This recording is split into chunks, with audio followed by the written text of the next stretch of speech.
Hello, everyone. Welcome to On Point Politics. Today, you're looking at a podcast clip from my channel. Make sure to hit the like button and to subscribe if you want more content just like this. My new national average, which I have been kind of promoting for the past couple of days.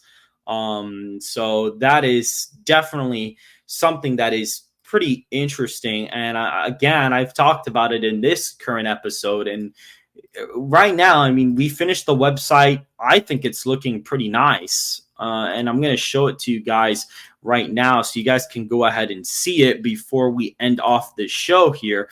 But right now, Donald Trump is the favorite to win the presidential election based off of me reweighing all of the polling data by party ID. Donald Trump right now is a 68% favorite to win the election based on his leads in the states.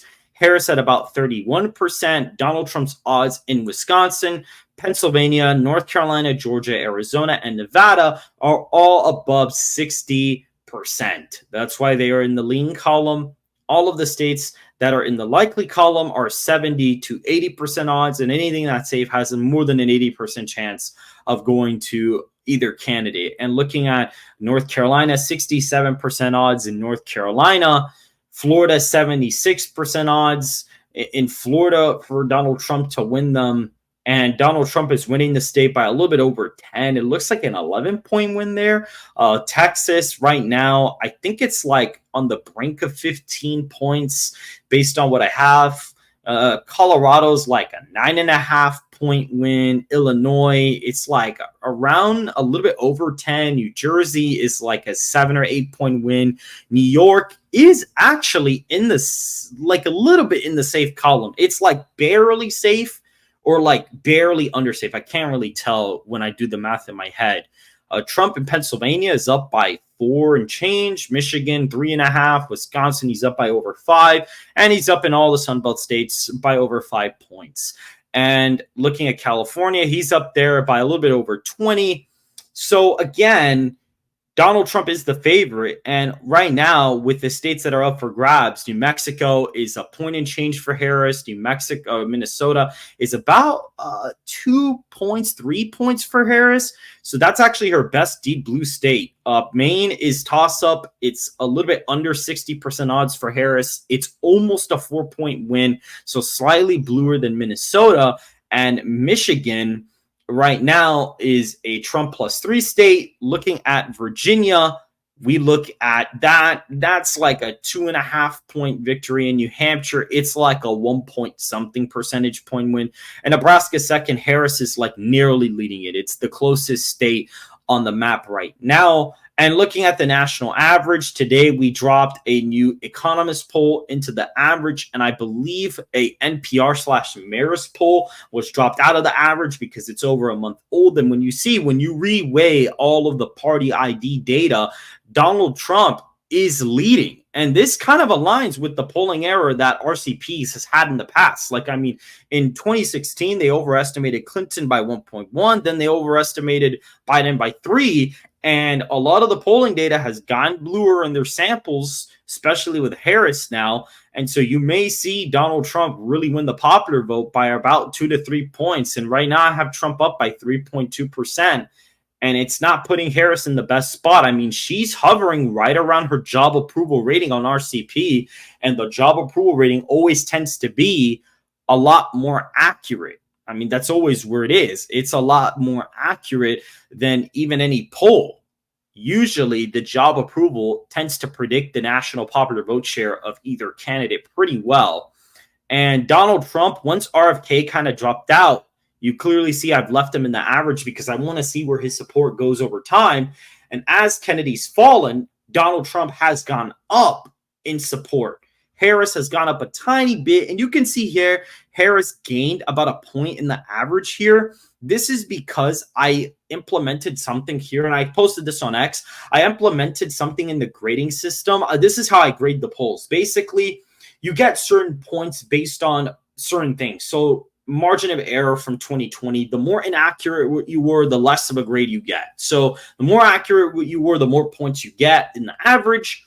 Then I grade on the sample size. So depending on how many polls there are in the average for a current pollster, they get more of a weight in the electorate. Because let's say that a pollster, doesn't poll for like like a month, right? Let's say like their polls keep falling out of the average. It wouldn't make sense for their weight to stay the same, because since they have less samples put into the average, they're less representative of the electorate. And so it only makes sense to also grade pollsters on how many average polls they have in the month average. So I also include that. I also grade on sample size as well. So that they kind of work together. If you guys would like to bet on the presidential election and see where the latest odds are, make sure to go ahead and look at betonline.com, where you can bet which state is going to go to either candidate and basically look at the odds. So for example, Florida, the Democrats, if you bet $100 on them,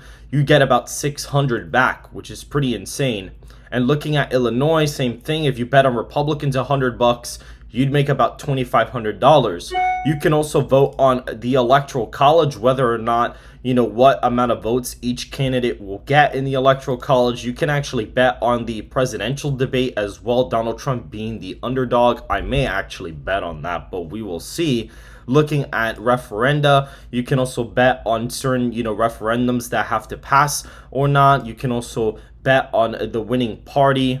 You can also bet on world leaders as well, who's going to leave and when Vladimir Putin is even going to leave and everything. You can also bet on the House of Representatives. So if you guys want to see all of these, make sure to go ahead and hit the like button and make sure to subscribe and go to the description down below to check out the latest betting odds. And then after that, I grade based on the likely or registered voter screen. So if you are a likely voter screen, you get more points. If you're registered voters, you kind of get less points.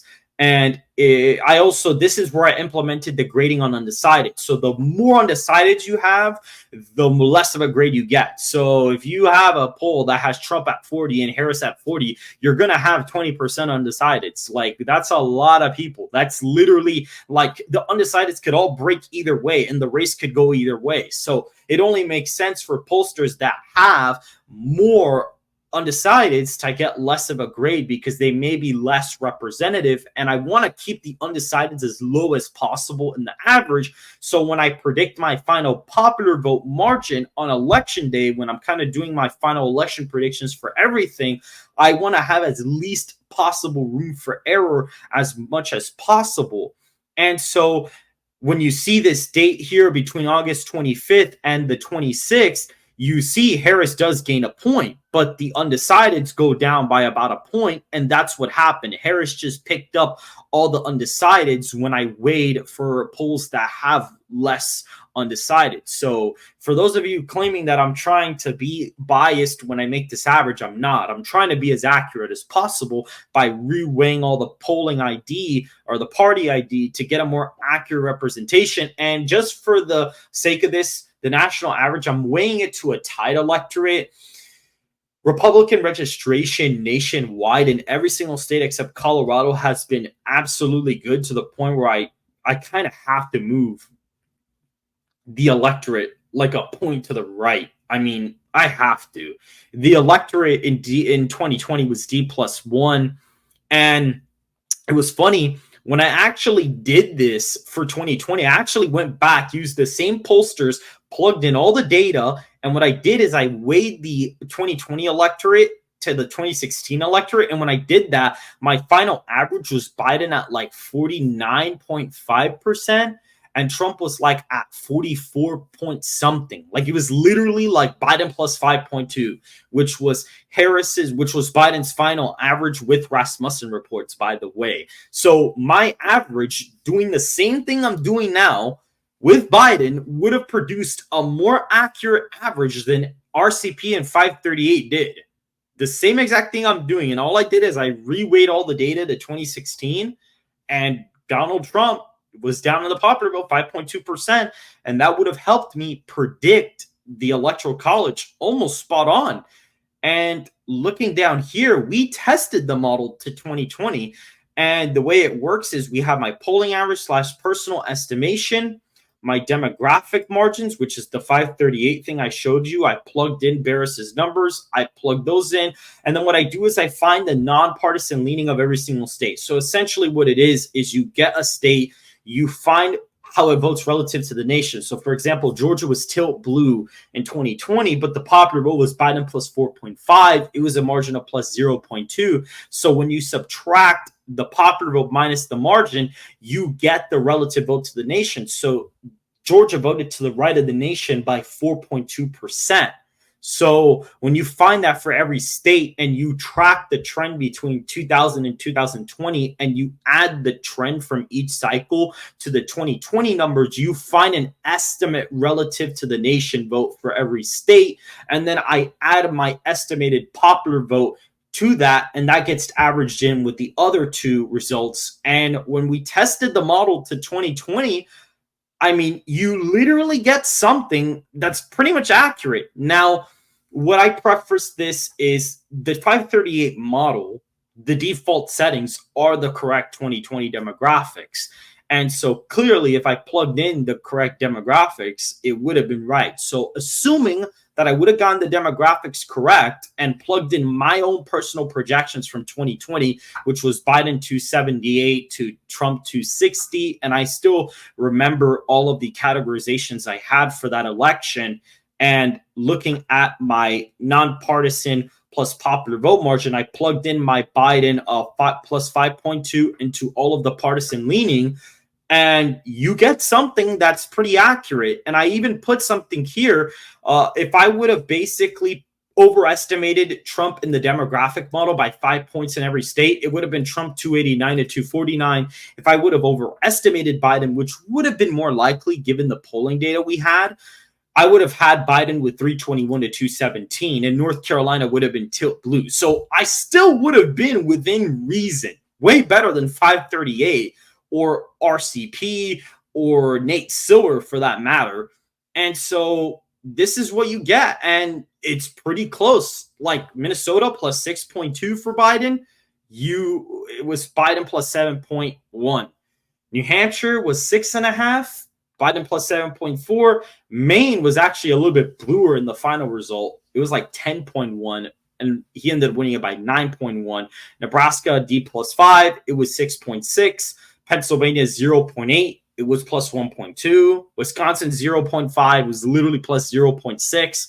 Georgia plus 0.26. It was like almost on the money. It was like literally 200s off. Arizona plus 0.5, it was 0.3. Nevada plus 2.1, it was 2.4. Now, again, in 2016, I did the map for 2016, and it doesn't get it 100% correct. Only reason being that Nebraska second goes blue. But I get every other state right, even Nevada. So when you plug it in, and 2016 is a little bit iffy because I only have the nonpartisan and the demographic model to go off of because I didn't have any personal projections or polling data. So even if I used the RCP aggregates for some of the states, I probably still would have gotten pretty close. Either way, I still probably would have gotten close because I think I had Trump was a little overestimated in the Rust Belt states. But even if I use the RCP aggregates, I could have probably even been more correct because Georgia was actually lean R in my 2016 map. So if I had plugged in the RCP average, I probably actually could have gotten Georgia's margin closer. And same thing for Arizona. Arizona is like a little bit to the left of what it was, and Nevada was a little bit close.